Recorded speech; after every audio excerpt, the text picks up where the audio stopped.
People across the capital came together today to join the rest of the country in remembering those who've died in war. The particular significance of this Remembrance Sunday, of course, was commemorating the centenary of the Armistice, which ended World War I. Hundreds gathered at the Imperial War Museum to mark the event.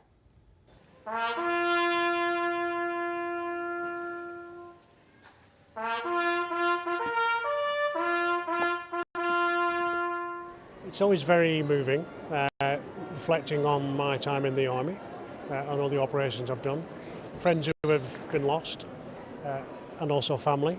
Yeah, every day I think about what I've done, people. I found out that my grandfather's uncles were both killed during the First World War. It was incredibly poignant to find out their stories after all this time, and the fact is that of those millions of people who were involved in the war, 2 of those are directly connected to me.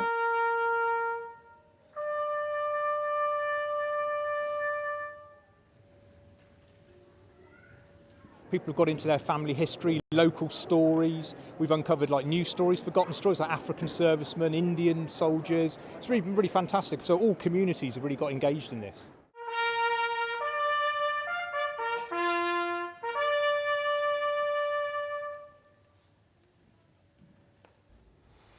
Well, many Londoners lost their lives hundreds of miles from the front line during the war.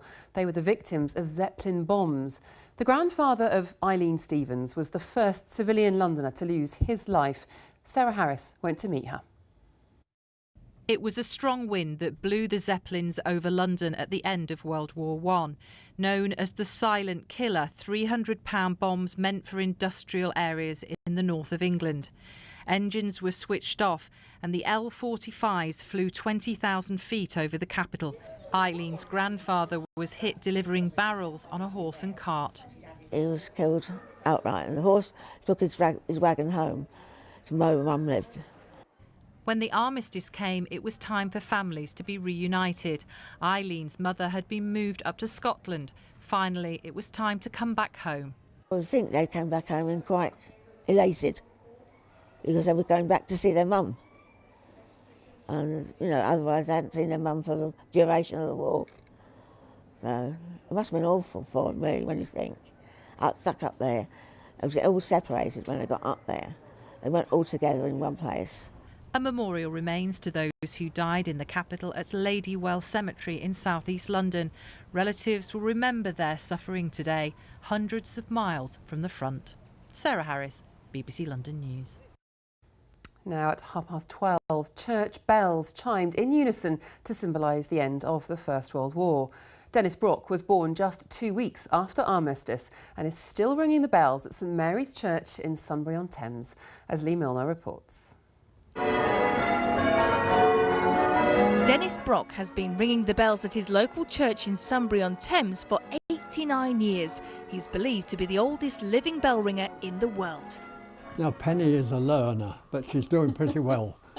He's taught hundreds of people how to ring the bells. The experienced ringers, they know exactly how much to pull it, but I'm at the wobbly stage and it's a bit nerve-wracking, but it's very enjoyable. Treble's going, she's gone. Today at 12:30, church bells across the country chimed in unison. 2 more. There's one of them. That's the other. 1,400 bell ringers were recruited to take part, remembering the same number of bell ringers who lost their lives during the First World War. He's popping up very well indeed. He's the next generation. Yeah, and we need them. And hopefully, Harry, you'll be doing it until you're 100 years old. Dennis will be celebrating his 100th birthday in 2 weeks' time. He served as a Lance bombardier in World War II before he was captured by the Germans and taken prisoner. He hopes the next generation will carry on the art of bell ringing to remember the sacrifices he and many others made during the First and Second World War. I love them all. It's a family. Lee Milner, BBC London News.